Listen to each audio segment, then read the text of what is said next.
Yes, the advance of the occupiers' army has been stopped in the Kupyansk area. The Ukrainian defense forces struck the Russians, which slowed down their offensive.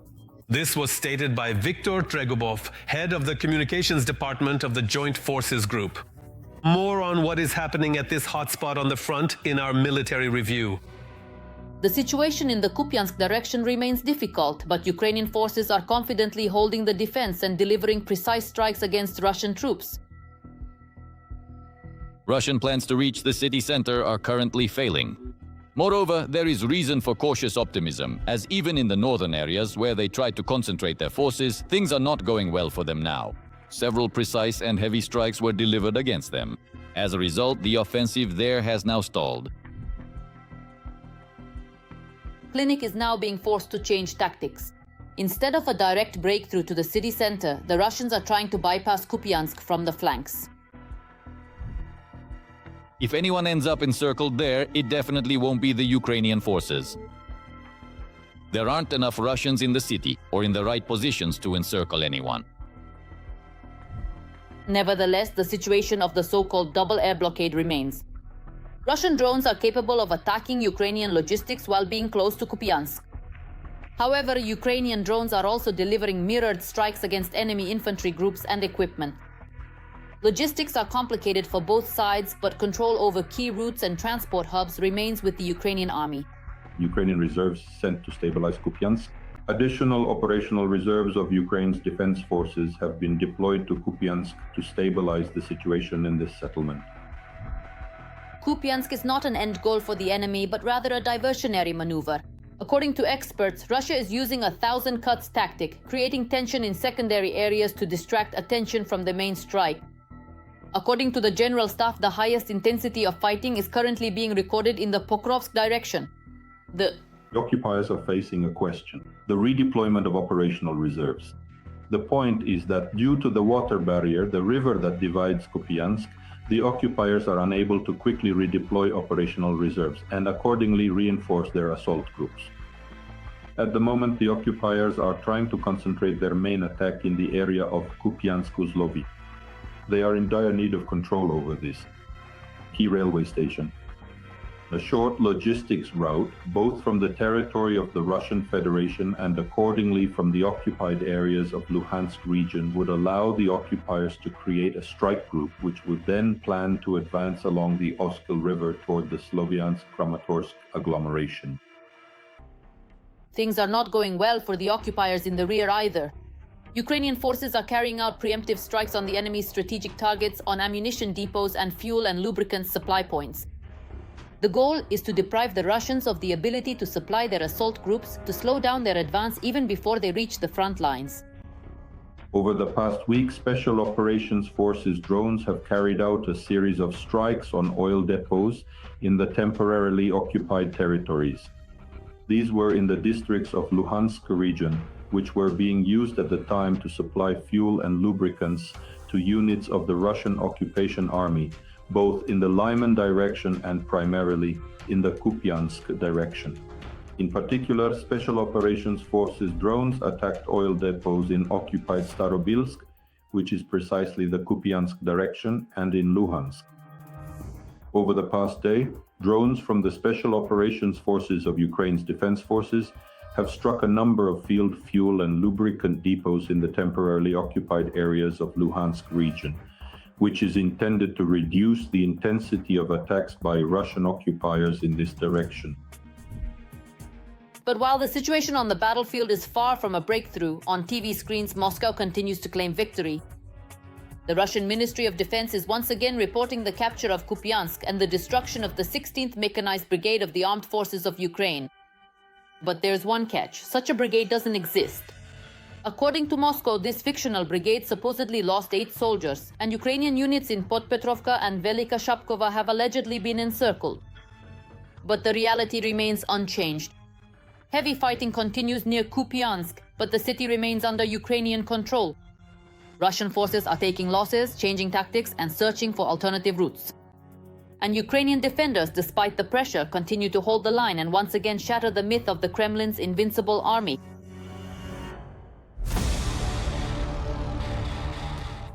And now let's move to the southern Slobozhansky sector of the front. The enemy army's bloody rampage continues here as well.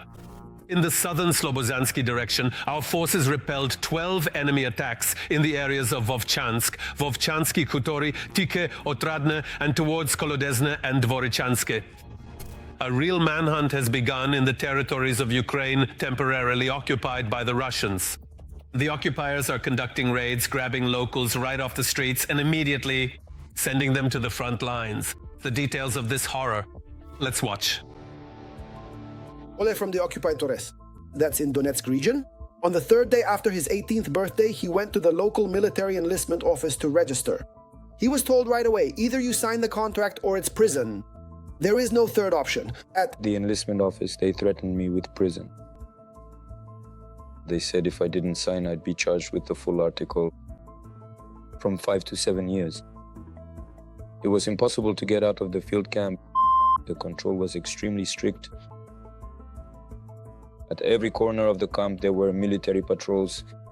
The inhumane treatment by Russian instructors drove young men to suicide. But even those who withstood this pressure did not live long. Those residents of the temporarily occupied territories who end up in the Russian army after a short training are sent straight into local assaults. Oleg was lucky, he surrendered immediately and survived. Attitude toward the command of the hunters. Because we were from the occupied territories, they blamed us for everything that was happening, for the war. The command would often say, get there and we'll drop you some food. We would reach the designated point, but they never dropped anything. We lived in forest plantations without food or water. We chewed on whatever we could. There are many people like Oleg. The temporarily occupied territories of Ukraine have been incorporated into the Southern Military District, and there are plans to recruit up to 100,000 soldiers for the Russian army from there. This was reported by Dmytro Kukarchuk, Deputy Commander of the 3rd Army Corps of the Ukrainian Armed Forces. Russia has officially incorporated the occupied territories of Ukraine into the Southern Military District and is now beginning to mobilize the local population. The occupiers plan to mobilize between 50,000 and 100,000 men aged 18 to 55 to fight against Ukraine. Previously, mobilization only took place in the occupied territories of Donetsk, Luhansk regions and Crimea. The State Duma of the Russian Federation has passed a law that allows conscription into the army throughout the entire year, from January 1st to December 31st. Russia has legalized the conscription of residents from the temporarily occupied territories of Ukraine. Now, mobilization can be carried out all year round. According to the new rules, after receiving an electronic summons, a person is required to report to the so-called military enlistment office no later than 30 days later. According to the CNS, the occupation military enlistment offices in Melitopol have already received instructions from Moscow to start compiling military lists of men, aged 18 to 50. In Melitopol, they are once again going door to door, checking documents, especially those of utility workers, construction workers, and security guards, people who can be quickly sent to the second line without preparation. Previously, mobilization activities were carried out only in the occupied territories of Donetsk, Luhansk regions and in Crimea. Now they have expanded to all occupied regions, which indicates another attempt by the Kremlin to make up for losses at the front at the expense of Ukrainians. The personnel of the so-called 1st and 2nd Army Corps, which are military units operating under the authority of the self-proclaimed LNR, or Luhansk People's Republic, have experienced a notable increase in their numbers. The total number of personnel in these two Army Corps rose from an already considerable force of 35,000 individuals in the year 2022 to a much larger and more formidable strength of 100,000 people. Now, in some cities in the occupied territories of Luhansk region, local residents themselves call them women's towns. Not because, well, let's say it's not a derogatory term. It's due to the complete absence of male population, total mobilization. losses in local assaults have to be compensated somehow. The number of contract soldiers as well as the money for them is decreasing. Total mobilization in the temporarily occupied territories is an attempt to make up for the losses. Having survived, and after being captured by the Ukrainians, Oleg realized that his life in the Russian army wasn't worth a dime. After ending up in the Russian army, I realized it's all bullshit, because they just want to wipe us all out here. Every voice matters. Join our community, support independent journalism and help us bring you the truth from Ukraine. Become a member of Ukraine today. Join us now. Now let's analyze the operational situation on the Sloviansk and Kramatorsk fronts. On the Sloviansk front, the defense forces repelled 8 enemy attacks near Serebryanka, Dronivka, Fedorivka, and towards Siversk. On the Kramatorsk front, there were 2 combat clashes yesterday. The invader tried to advance near the settlement of Shasiv Yar and towards Stuposhki. Now, attention! Russia has upgraded the Shaheds, and now it's even harder to intercept them. And the most unpleasant part is that, attention, the American side is actually helping the Russians with this. How is that possible? What is even going on? What should we do about this? Let's figure it out together, step by step. Besides the war on the front lines, there is also a technological war going on. Our enemy is, let's say, technologically dangerous, cunning, and unpredictable because they can change everything in an instant. Communication systems, control systems, and electronic warfare play a significant role.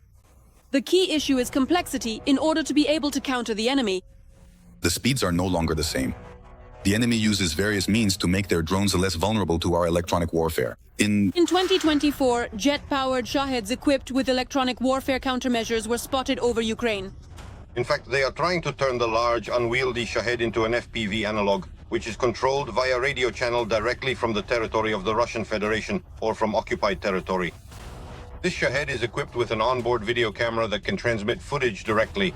And again, let me repeat, we're not talking about mobile communication with Ukraine. We're not talking about LTM or DEM. We're talking about a special dedicated modem. I brought it to show you. It's about the size of a brick, and it allows radio channel information to be transmitted directly to Russia. This is not the first time the Shahed has been upgraded by the Russians in an attempt to bypass Ukrainian air defenses. CRPA antennas are devices that allow drones to maintain navigation even under intense electronic jamming. These antennas are currently produced in Russia, but the technology was originally developed in Ukraine back in the early 2000s. Now, on enemy territory in 2025, the modernization of these birds of death continues. This Principal electronic warfare, absolutely every element that a radio receiver has can be jammed. Some are harder, some are easier. It depends on the type of signal. In this case, jamming isn't exactly easy because they use frequency hopping technology across the entire range, which makes it resistant to electronic warfare jamming, but it is still quite possible. So for this, we just need to take a new approach, so to speak, and adapt ourselves to the Russians' new tactics. The Russians have gone even further. They hid these antennas inside the body, removed them from the wing, and moved them inside the Shahed, placing them in the center. As a result, the enemy's drones are becoming virtually invulnerable to electronic warfare systems. Oh, what does this tell an observant and intelligent person? It means that the factory made changes to the Shahed's body specifically for these Chinese antennas. This means the enemy is confident in a long-term and stable partnership with China. We cannot suppress such antennas with our existing electronic warfare systems everywhere across the country. Sergei Beskresnov also confirmed in a flash that this nuance indicates close cooperation between Russia and China. Russian billionaires are doing everything they can to help Putin in this war, establishing contacts with China and the US. For example, Deripaska. Access to technology and equipment is also closed off, and there is a range of items that are critical. In 2024, the Russian LLC Angar 22 purchased Swivin turbojet engines for a total of about $300,000. Officially, they were intended for model aviation. However, these units later found a completely different use. They were installed on a jet-powered modification of the Iranian Shahed drone. At the same time, the owners of Angar 22 are classified and information about the beneficiaries is hidden. According to old registry data, the founder was the joint stock company Kraska, which was linked to Deripaska. Other subsidiary structures, according to documents, are only partially state-owned. But there is also the development corporation Yuginvest. It is associated with a structure belonging to the same Deripaska. We are familiar with China's experience. Free economic zones, minimal taxes, joint ventures. Supplies to the company linked to Putin's wallet were delivered directly from the Chinese manufacturer Swivin, which also has an American branch, Swivin USA. Angar 22 is already under American sanctions. In fact, the story of Angar is an illustration of how the Russian military-industrial complex, cut off from Western technology, seeks workarounds, indirectly cooperating with the United States through China under the guise of scientific research.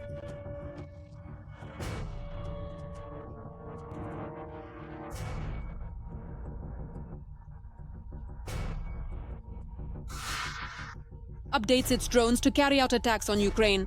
In the Russian Federation, they have started making them even more deadly for strikes. During attacks on the Sumy region, Russian occupiers began using Shaheds with anti-tank mines attached to them. And as we should clearly understand, having access to resources, having sufficient finances, and having every possible opportunity, in other words, they will not stop. They will continue to persist, making use of all the means and advantages available to them, and they will not be deterred easily. Monitoring groups report that the Russian Federation is preparing Shaheds with phosphorus munitions. Being within 150 meters of the impact zone can result in fatal outcomes. The Kremlin is betting specifically on cheap kamikaze drones, not missiles. That is why they plan to increase the production of Shaheds and other types of UAVs. A plan has been set to produce at least 36,000 strike drones. The Ukrainian side is not resting on its laurels and continues to work on improving its own interceptor drones. And not only that,